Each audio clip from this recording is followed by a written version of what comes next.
జై సేవాలాల్, జై జగదంబ మాత. సంశ్రీ సేవాలాల్ మహారాజ్ స్వామి వారి జన్మస్థానం సేవాఘట్.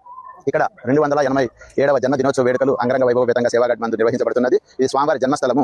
ఇక్కడ నుంచి ఇక్కడ పుట్టి స్వామివారి కొద్ది రోజులు ఉన్న తర్వాత భాయాగఢ్ అని కర్ణాటక ప్రాంతానికి అక్కడ చేరుకుంటారు. అక్కడ నుండి తిరుమల తిరుపతి దేవస్థానం శ్రీ కలియుగవరుడు వెంకటేశ్వర స్వామి కొలువైనటువంటి క్షేత్రము. ఆ క్షేత్రానికి వెళ్ళి అక్కడ దర్శించుకొని అక్కడ కూడా గోసేవ కూడా చేయడం జరిగింది. ప్రత్యేకంగా విశేషంగా చెప్పాలంటే ప్రతి సంవత్సరం ఆ తిరుమల తిరుపతి దేవస్థానం నుండి జగదంబ వారికి సంశ్రీ సేవాలాల్ మహారాజ్ వారికి పట్టువస్త్రాల మహంతులు తీసుకొని వస్తారు టీటీడీ ఆధ్వర్యంలోను. ఆ తదుపరి అక్కడ నుండి తిరుమల నుంచి స్వామివారు బయలుదేరి కర్ణాటక ఈ ప్రాంతాలన్నీ చూసుకొని మహారాష్ట్ర పౌరాగఢ్ అనే క్షేత్రానికి అక్కడ చేరుకొని అక్కడ వారు సమాధి అయినారు. యావత్ భారతదేశంలోనే ప్రపంచానికి ఒక ప్రత్యేకమైనటువంటి జన్మస్థలం సంశ్రీ సేవాలాల్ మహారాజ్ స్వామి జన్మస్థలం సేవాఘట్. ఇక్కడ విశేషంగా ఉత్సవాలు నిర్వహించబడుతున్నది. ప్రత్యేకంగా ఈ ఉత్సవాలన్నీ కూడా ప్రతి ఒక్కరు దర్శించుకొని అమ్మవారి స్వామి కృపకు పాత్రలు కావాలని కోరుచున్నాం. జై సేవాలాల్, జై జగదంబ మాత.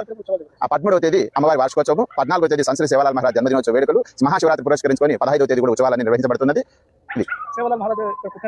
ఆనవాళ్ళు ఉన్నాయి. ఎదురుగా కాలకొండ మహాపుష్కరిణి అని చెప్పేసి పుష్కరిణి ఉంది. ఆ ఎదురుగా వేప చెట్టు ఉంది. అక్కడ ధర్మిణీబాయి ప్రసవించిందని ఇతిహాసము. అక్కడ ఏమంటే ఈ రోజు కూడా ఒక విశేషం ఉన్నది. డెలివరీ అయిన తర్వాత బాలింతలు ఎవరైతే పాలు కాకుండా ఉంటాయో వారు వచ్చేసి ఇక్కడ వేపాకు అక్కడ ఉన్నటువంటి విభూతి తీసుకొని వాడతారు. 24 గంటల్లోనే రిజల్ట్ అంతా కూడా అందరూ వాళ్ళు నెరవేరిన వాళ్ళు చెప్తూ ఉంటారు. మాకు ఈ విధంగా ఇంతకంటే ముందు సేవాగడ్డు ఇక్కడ స్వామి పుట్టినారని గుత్తి బల్లారి మధ్యలో పుట్టినారు రామ్జీ నాయక్ తాండా అని ఇతిహాసము. అక్కడ ఏముందంటే వీళ్ళు ఇక్కడ అక్కడ కట్ట ఉంది. ఆ కట్ట దగ్గర పోయి మనం అక్కడ కొబ్బరికాయ కొట్టుకుని అక్కడ ఏదో దర్శనం చేసుకుంటే ఆవులు ఎనుములు పాలికున్నా కూడా ఇక్కడ ప్రాంత ప్రజలందరూ కూడా వచ్చి వారు దండం పెట్టుకుని వెళ్తుంటారు. ఆ తదుపరి వారు వచ్చి కొబ్బరికాయలు రొట్టెలు సమర్పణ చేస్తుంటారు. ఆ కట్ట దగ్గర భీమానాయక్ కట్ట సేవాలాల్ మహారాజ్ వారి తండ్రి గారు భీమానాయక్ ధర్మిణీబాయి. ఆ కట్ట ఈ కోనేరు ఉంది ఎదురుగా పుష్కరిణి. ఆ పుష్కరిణి శ్రీకృష్ణదేవరాయలు కూడా ఇక్కడ వారు నీరు తీసుకున్నారని చెప్పేసి, అదేవిధంగా సాతి భవానీ అంటే సప్తమాతృకులు 7 మంది కూడా వారు కూడా నీరు తీసుకున్నారు. ఆ తర్వాత సేవాలాల్ మహారాజ్ సేవాలాల్ తాతగారు అయినటువంటి రామ్జీ నాయక్ గారు, వారి అవ్వ మంగ్లీబాయి, భీమానాయక్, ధర్మిణీబాయి అనేకంగా ఈ పుష్కరిణిలో తీర్థం అనేక రాష్ట్రాల నుంచి వచ్చిన భక్తులందరూ కూడా వారి తీర్థాన్ని తీసుకెళ్లి వాళ్ళ పొలాల్లోనూ వారి ఇంటి యందు పవిత్రమైన జలాలుగా భావించి వారు తీసుకెళ్తుంటారు. చాలా విశేషము. స్వామివారి చరిత్ర చాలా విశేషంగా ఉన్నది. అందుకే రాజుకే రాజ్ మహారాజ్ సేవాలాల్ మహారాజ్ అన్నారు. ఏంటికన్నారంటే గుత్తికోట నవాబులు కూడా వారి నుంచి ఇక్కడ చేయడం జరిగింది. రాజులకు పరిపాలన ఏ విధంగా చేయాలని చెప్పినారు. ఆ రోజుల్లోనే గోల్కొండ నవాబులు కూడా అక్కడ కూడా గోల్కొండ నవాబు గారు ప్రత్యేకంగా ప్రార్థించినారు. స్వామి మీరు మా కొండకు ఏం చేసి ఇక్కడ పూజ చేయాలని చెప్పినారు. అక్కడ పూజ చేస్తే జగదంబ వారు అక్కడ ప్రత్యక్షమైనారు. అందుకే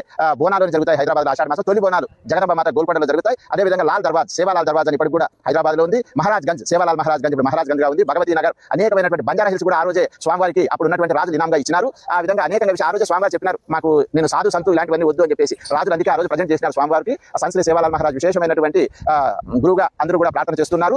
ఇక్కడ స్వామివారి అష్టోత్తరంలో వేపపత్ర శయనాయ నమః, వేపపత్రాలు పరుచుకుని దాని మీద పడుకున్న రోగ నివారకుడు అంటే కూడా అనేకంగా ఆ సీతాదేవి ఆంజనేయ స్వామికి నవనిధులన్నీ కూడా ఇచ్చిందని రామాయణంలో ఉన్నది. ఆ నవగ్రహాలు నవనిధులంతా కూడా అదేవిధంగా జగదంబాదేవి సంశ్రీ సేవాలాల్ మహారాజ్ స్వామి వారికి మంత్రతంత్ర విద్యలన్నీ కూడా వారు ఇచ్చారని చెప్పేసి ఇతిహాసము. అందుకు భక్తాదులు ఏవైతే అనుకుంటారో వారికి శీఘ్ర ఫలితాలను అందిస్తున్నది అమ్మవారు స్వామి.